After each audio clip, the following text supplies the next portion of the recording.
नमस्कार श्रोताओं, शाम के ठीक 7:20 हुए हैं और ये समय है आपके अपने कार्यक्रम स्पोर्ट्स स्कैन का। आज के स्पोर्ट्स स्कैन के इस एडिशन के साथ मैं हूं आपका होस्ट और दोस्त सिद्धार्थ सिंह। तमाम खेल खबरों पर विस्तार से चर्चा करने के लिए हमारे साथ मौजूद हैं वरिष्ठ खेल पत्रकार रविकांत सिंह। रवि, स्पोर्ट्स स्कैन कार्यक्रम में आपका स्वागत है। धन्यवाद सिद्धार्थ। सभी श्रोताओं को मेरा नमस्कार। और सबसे पहले नजर डालते हैं अब तक की स्पोर्ट्स हेडलाइंस पर।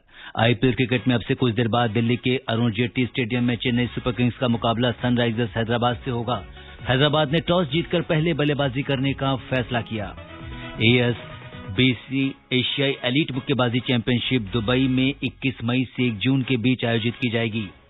यूएफए चैंपियंस लीग के दूसरे सेमीफाइनल के पहले चरण में आज देर रात पिछली सीजन की उप विजेता पेरिस सेंट जर्मेन और मैनचेस्टर सिटी के बीच मुकाबला होगा।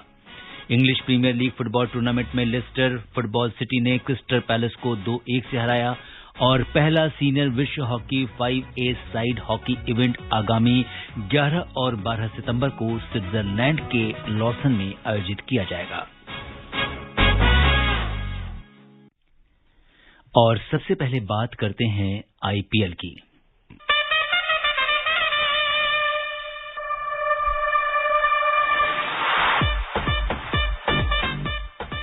आईपीएल क्रिकेट में अब से कुछ देर बाद दिल्ली के अरुण जेटली स्टेडियम में चेन्नई सुपर किंग्स का मुकाबला सनराइजर्स हैदराबाद से होगा। हैदराबाद ने टॉस जीतकर पहले बल्लेबाजी करने का फैसला किया है। चेन्नई ने अब तक 5 मैचों में 4 में जीत हासिल की है, जबकि 1 में से हार का सामना करना पड़ा है और 8 अंकों के साथ वो तालिका में दूसरे स्थान पर है। वहीं हैदराबाद तालिका में सबसे नीचे है। 5 मैचों में उसे सिर्फ 1 में जीत मिली है और उसके 2 अंक हैं। क्या कुछ होने वाला है इस मैच में, बता रही हैं हमारी सहयोगी नईम अख्तर।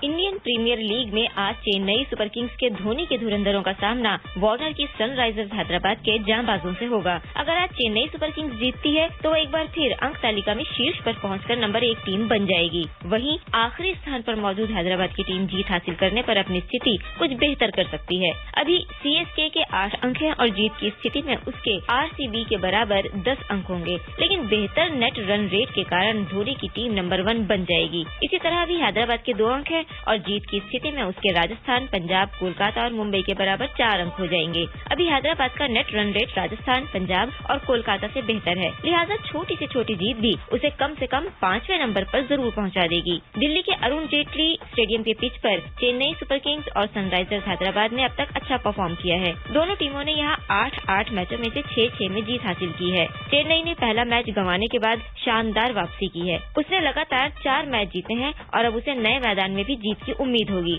ऑलराउंडर रविंद्र जडेजा भी अपना दमखम दिखाने की कोशिश करेंगे। उन्होंने चेन्नई के जीत के सफर में अहम भूमिका निभाई है और बल्लेबाजी के साथ गेंदबाजी और क्षेत्र रक्षण में भी वो सफल रहे हैं। सलामी बल्लेबाज ऋतुराज गायकवाड़ और फाफ डुप्लेसिस भी बेहतर फॉर्म में है। वहीं हैदराबाद की टीम अपने विदेशी खिलाड़ियों कप्तान डेविड वार्नर, सलामी बल्लेबाज जॉनी बेयरस्टो, केन विलियमसन और राशिद खान पर निर्भर है। टीम का मध्य क्रम अच्छी परफॉर्मेंस नहीं दे रहा और गेंदबाजी पर भी काम करना होगा। देखना दिलचस्प होगा कि आज का दिन कप्तान धोनी के नाम रहता है या फिर वार्नर के। Naeem Akhtar, sports scan.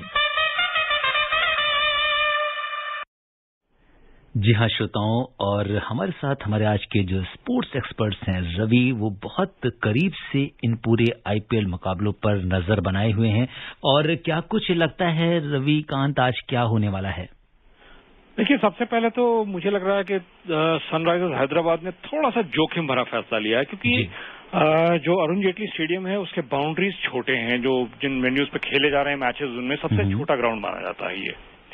और उसके अलावा यहाँ पे ओस की गुंजाइश लगभग ना के बराबर है जी, क्योंकि तापमान इतना गिर नहीं रहा है कि ओस आएगी जमीन पर।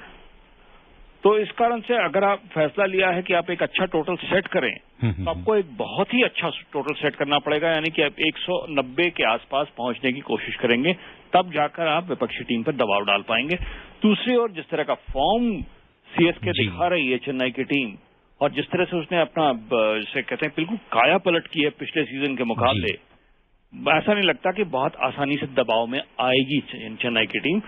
अनुभवी कप्तान है उनके पास, प्लेयर्स हैं फाफ डुप्लेसी, रविंद्र जडेजा, दीपक चहर, ये सब बहुत बढ़िया परफॉर्म कर रहे हैं और इस कारण से पलड़ा मैं समझता हूं कि अभी चेन्नई का भारी है।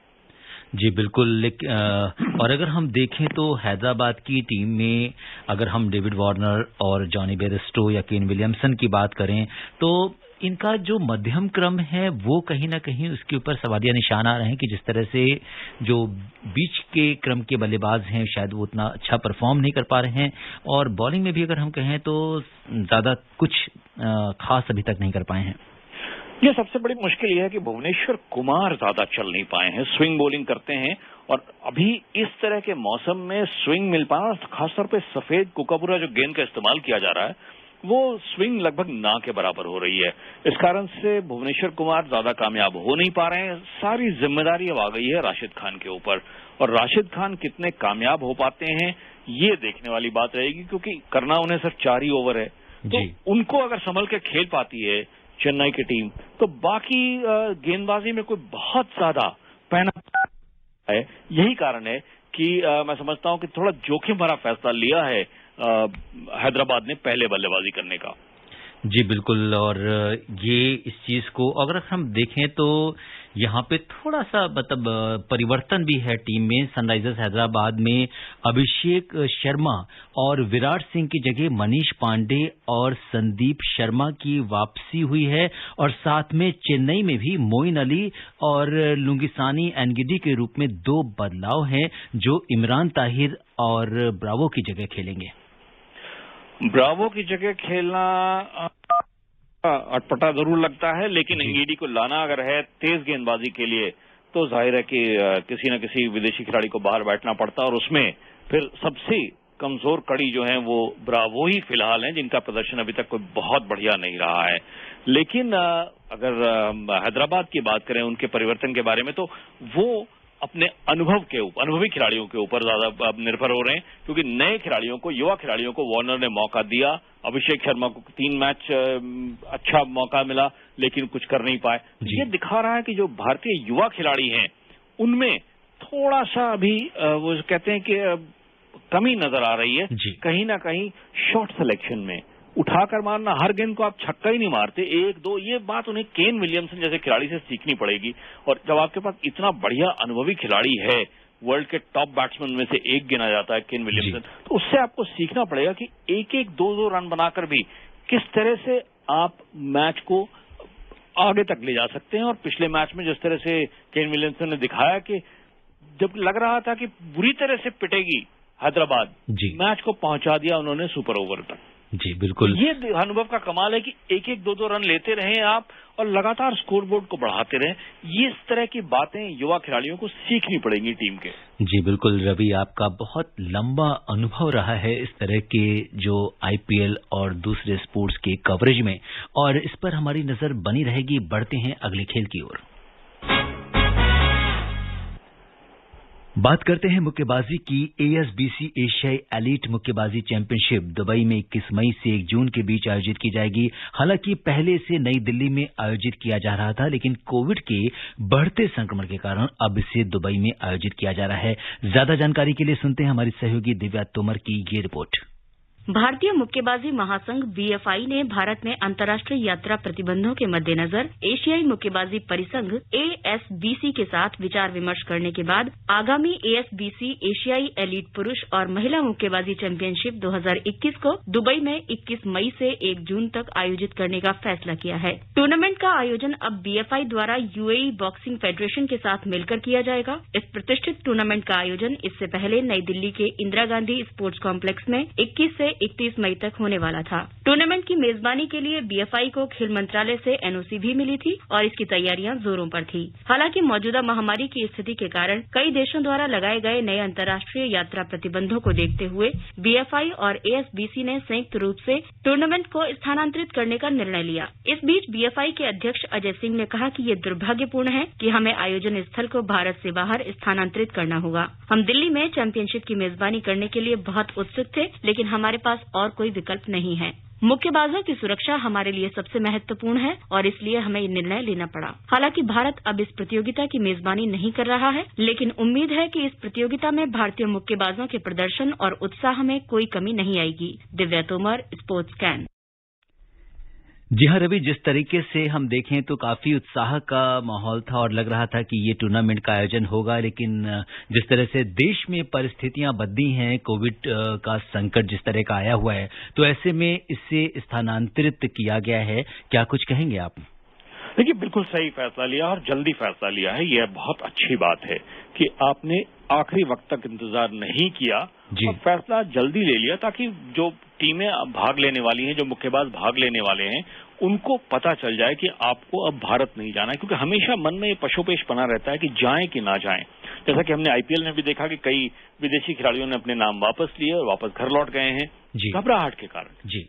परेशानी किस तरह की नहीं है, और मुझे पूरी उम्मीद थी कि भारत में अगर ये आयोजित होता तो यहाँ पे भी बायो बबल की स्थिति बनाकर आयोजित किया जा सकता था। लेकिन जो यात्रा प्रतिबंध लगे हुए हैं, उस कारण से खिलाड़ियों के मन में हमेशा ये दुविधा रहती कि जाएं या ना जाएं। तो बहुत सही निर्णय लिया है बीएफआई ने, और इसके लिए मैं जो बीएफआई की जो एग्जीक्यूटिव कमेटी और उनके प्रेसिडेंट हैं उनको बधाई देना चाहूंगा कि आपने सही वक्त पे निर्णय ले लिया। क्योंकि ओलंपिक क्वालिफिकेशन की कोई परेशानी है नहीं यहाँ पे, क्योंकि जो अब क्वालिफाई करने हैं वो कोटा प्लेसेस पे ही जाएंगे जी। तो अब इस कारण से कोई क्वालिफाई करने का कोई जद्दोजहद है नहीं। हाँ, अनुभव के लिए जरूर भारतीय मुक्केबाज इसमें भाग लेना चाहेंगे, क्योंकि आपको एशिया के जो टॉप मुक्केबाज हैं इसमें भाग लेते हैं, और इस कारण से आपके लिए बहुत अच्छा अनुभव है टोक्यो ओलंपिक से पहले एक बड़े लेवल के टूर्नामेंट में भाग लेने का। जी हाँ। बात करते हैं तलवारबाजी की। भारतीय तलवारबाजी टीम ताशकंद में आयोजित एशियाई ओलंपिक क्वालिफायर टूर्नामेंट में टोक्यो ओलंपिक के लिए क्वालिफाई करने से चूक गई। 2 दिवसीय टूर्नामेंट में टोक्यो ओलंपिक के लिए कुल 6 कोटे थे, जिसमें 3 स्थान महिलाओं के लिए थे। सुनील कुमार, राधिया अवती ने अपने अपने वर्ग के क्वार्टर फाइनल में प्रवेश किया, जबकि बाकी अन्य पहले राउंड में ही बाहर हो गए। भवानी देवी अब तक एकमात्र भारतीय हैं जिन्होंने टोक्यो ओलंपिक के लिए क्वालिफाई किया है। भवानी ने साब्रे इवेंट के लिए क्वालिफाई कर लिया है। तो अगर हम देखें तो तलवारबाजी में भी हालांकि भवानी ने क्वालिफाई किया है, बाकी खिलाड़ी रवि अभी क्वालिफाई नहीं कर पाए हैं। आज सफर बहुत आसान नहीं होगा, क्योंकि फेंसिंग एक ऐसा खेल है जो कि अब बहुत ज्यादा टेक्निकल हो चुका है, और इस तरह की सुविधाएं खिलाड़ियों के लिए मुहैया करा पाना इतना आसान नहीं है फेंसिंग फेडरेशन के लिए। और मुश्किलें हैं, जो परिस्थितियां हैं उनमें अभ्यास करना भी थोड़ा सा मुश्किल हो जाता है, क्योंकि आपको पूरा गियर सैनिटाइज करके फिर उसका इस्तेमाल किया जाना, और पर्सनलाइज गियर नहीं होता है, आपको एक कॉमन गियर का इस्तेमाल करना पड़ता है। क्योंकि इलेक्ट्रॉनिक स्कोरिंग के कारण जब तलवार का कांटेक्ट होता है सूट से, तो पॉइंट स्कोर किए जाते हैं। तो इसके कारण जो कोविड सेफ्टी रेगुलेशंस हैं उन पर काफी ज्यादा नजर रखनी होती है। और मुझे पूरी उम्मीद है कि जिस तरह की हम तैयारी कर रहे हैं और जिस तरह से अंतर्राष्ट्रीय स्पर्धाओं में हम भाग ले पा रहे हैं, इस अनुभव से आने वाले समय में हमें जरूर फायदा मिलेगा। बात करते हैं फुटबॉल की। English Premier League football tournament में लेस्टर फुटबॉल सिटी ने क्रिस्टल पैलेस को 2-1 से हरा दिया है। अंक तालिका में लेस्टर तीसरे स्थान पर है और उसके 33 मैचों में 19 जीत के साथ 62 अंक हैं। वहीं क्रिस्टल पैलेस की बात करें तो वो 13वें स्थान पर है और 32 में 10 जीत के साथ उसके 38 अंक हैं। क्या कुछ हुआ इस मैच में, बता रही हैं हमारी सहयोगी Naeem Akhtar. English Premier League football tournament में लेस्टर ने क्रिस्टल पैलेस को 2-1 से हराकर लीग में अपनी जगह मजबूत कर ली है। केलेची ने लेस्टर के लिए निर्णायक गोल किया। नाइजीरिया के केलेची ने पिछले 14 मैचों में कुल मिलाकर 14 गोल किए हैं। विल्फ्रेड ने क्रिस्टल को 12वें मिनट में बढ़त दिलाई और वो मध्यांतर तक 1-0 से आगे था। इसके बाद 50वें मिनट में केस्टॉन ने गोल कर लेस्टर को बराबरी पर ला दिया। इसके बाद 80वें मिनट में केलेची ने शानदार गोल कर जीत लेस्टर के नाम की। लेस्टर की ये 33 मैचों में 19वीं जीत है, जिससे उसके 62 अंक हो गए हैं। अब वो चौथे स्थान पर काबिज चेल्सी से 4 अंक आगे हो गया है। चोटी की 4 टीमें चैंपियंस लीग में जगह बनाती हैं। लेस्टर अब 5वें स्थान वाले वेस्ट हैम से 7 अंक आगे हो गया है। लेस्टर की जीत से लिवरपूल के लिए भी चैंपियंस लीग में क्वालिफाई करने की उम्मीदें जगी हैं। देखना दिलचस्प होगा कि खिताबी रेस में कौन आगे निकलता है। Naeem Akhtar, sports can. जी हाँ, तो अगर हम देखें तो ये बड़ा ही रोमांचक मैच था रवि, और जिस तरीके से लेस्टर फुटबॉल सिटी ने अपनी परफॉर्मेंस दी है और तीसरे स्थान पर है, एक मजबूत टीम के रूप में उभरी है। लेस्टर सिटी ने शुरू से ही काफी बढ़िया प्रदर्शन किया है इस सीजन में, और जब से शुरुआत हुई इसकी सितंबर में, तब से लगातार एक कंसिस्टेंसी बनाकर रखी है और टॉप टीम्स के खिलाफ भी बहुत अच्छा प्रदर्शन किया है। इस कारण से कोई हैरानी की बात नहीं कि वो चैंपियंस लीग में क्वालिफाई करने में कामयाब हो जाए, क्योंकि इंग्लिश प्रीमियर लीग से 4 टीमें और एक जाती है 5वीं, वो FA कप विनर।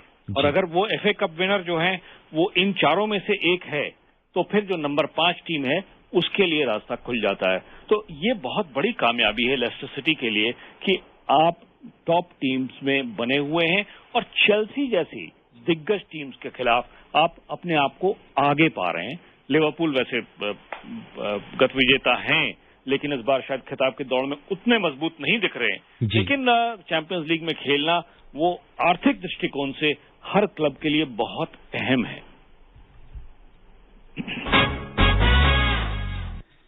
फुटबॉल पे ही रहते हैं, बात करते हैं यूएफए चैंपियंस लीग के दूसरे सेमीफाइनल के पहले चरण में। आज देर रात पिछले सीजन की उपविजेता पेरिस सेंट जर्मेन और मैनचेस्टर सिटी के बीच मुकाबला होगा। इससे पहले सेमीफाइनल के पहले लेग में लंदन के फुटबॉल क्लब चेल्सी और स्पेनिश क्लब रियल मैड्रिड के बीच मैच 1-1 से ड्रॉ रहा। क्या कुछ हुआ इस मैच में, बता रही हमारी सहयोगी दिव्या तोमर। बर्लिन में यूएफए चैंपियंस लीग के सेमीफाइनल के पहले लेग में लंदन के फुटबॉल क्लब चेल्सी और स्पेनिश क्लब रियल मैड्रिड के बीच मैच 1-1 से ड्रॉ रहा। इस मुकाबले में अमेरिकी फॉरवर्ड क्रिस्टियन पुलिसिक ने 14वें मिनट में ही गोल कर चेल्सी को 1-0 से आगे कर दिया, लेकिन रियल मैड्रिड के स्ट्राइकर करीम बेंजेमा ने 29वें मिनट में ही गोल कर अपनी टीम को 1-1 से बराबरी दिला दी। बेंजेमा का मैड्रिड के लिए ये 71वां गोल है और अब वे अपने क्लब के लिए सर्वाधिक गोल करने वाले खिलाड़ियों की लिस्ट में संयुक्त रूप से चौथे स्थान पर पहुंच गए हैं। सेमीफाइनल का दूसरा लेग अगले सप्ताह लंदन में खेला जाएगा, जबकि फाइनल इस्तांबुल में 29 मई को होगा। दूसरे सेमीफाइनल का पहला चरण आज देर रात पिछले सीजन की उपविजेता पेरिस सेंट जर्मेन और मैनचेस्टर सिटी के बीच होगा। देखना दिलचस्प होगा कि आज देर रात होने वाला मैच किस टीम के नाम रहता है। Divya Tomar, sports camp. जी हां रवि, सबसे पहले बात करते हैं कि जिस तरह से चेल्सी और मैड्रिड के बीच 1-1 से मैच ड्रॉ रहा, काफी रोमांचक मुकाबला था, क्या कहेंगे? जी हाँ, और मैं कहूंगा कि एडवांटेज चेल्सी को मिल गया है, क्योंकि चेल्सी ने अपने घर से बाहर एक गोल कर दिया है। जैसा कि हम पहले भी चर्चा कर चुके हैं कि जो डबल लेग मुकाबले होते हैं उसमें अवे गोल्स को ज्यादा तवज्जो दी जाती है। तो चेल्सी अपने घर से बाहर सांटियागो बर्नाबाउ स्टेडियम में एक गोल करके आए हैं। तो अगर ये मैच जो कि 2 हफ्ते बाद खेला जाएगा चेल्सी के अपने स्टैमफोर्ड ब्रिज मैदान पर, वहां पे अगर ये मैच गोल रहित ड्रॉ रहता है तो चेल्सी पहुंच जाएगी फाइनल में। तो एक बहुत जरूरी है अब रियल मैड्रिड के लिए कि वो आकर स्टैमफोर्ड ब्रिज में कम से कम एक गोल करें, तभी जाकर बात बनेगी। नहीं तो बहुत मुश्किल हो जाएगी उनके लिए, क्योंकि चेल्सी ने अवे गोल कर लिया है और ये बहुत बड़ी कामयाबी रहेगी चेल्सी की ओर से। जी, और चलते चलते बात करते हैं हॉकी की। अंतर्राष्ट्रीय हॉकी महासंघ ने घोषणा की है कि पहला सीनियर विश्व हॉकी 5 साइड हॉकी इवेंट आगामी 11 और 12 सितंबर को स्विट्जरलैंड के लॉसन में आयोजित किया जाएगा। इस टूर्नामेंट में भारत उन 5 देशों में शामिल होगा जो इस टूर्नामेंट में भाग लेंगे। टूर्नामेंट में पुरुष और महिला वर्गों में 5-5 मजबूत टीमें हिस्सा लेंगी। भारत के अलावा जो अन्य देश अपनी राष्ट्रीय टीम भेजेंगे उनमें स्विट्जरलैंड, इंग्लैंड, जर्मनी और मलेशिया हैं, जबकि महिला वर्ग में स्विट्जरलैंड, इंग्लैंड, जर्मनी, दक्षिण अफ्रीका और भारत की राष्ट्रीय टीमें खिताब के लिए प्रतिस्पर्धा करेंगी। रवि, क्या लगता है आपको? देखिए, एक नई पहल है और इसके बारे में कहना बड़ा मुश्किल है, क्योंकि 5 साइड हॉकी जी छोटे मैदान पे खेली जाती है, उसमें आपको दमखम और स्पीड दोनों की बहुत ज्यादा जरूरत होती है और फिलहाल भारतीय खिलाड़ियों के पास अनुभव की कमी है इस तरह का खेल खेलने में। तो थोड़ा सा मुझे लगता है हमें ज्यादा उम्मीद नहीं लगानी चाहिए इस तरह की प्रतियोगिता। जी बिल्कुल, और श्रोताओं समय अनुमति नहीं दे रहा है कि हम कुछ और खेल खबरों पर चर्चा करें। रवि, तमाम खेल खबरों पर चर्चा करने के लिए आपका बहुत बहुत धन्यवाद और आभार। श्रोताओं, स्पोर्ट्स कैन में आज के लिए बस इतना ही। अगर आप इस कार्यक्रम को दोबारा सुनना चाहते हैं तो लॉग ऑन कर सकते हैं हमारी वेबसाइट newsonair.com पर। कल शाम 7:20 पर दोबारा मुलाकात के वादे के साथ इजाजत दीजिए अपने होस्ट और दोस्त सिद्धार्थ सिंह को। तब तक के लिए नमस्कार।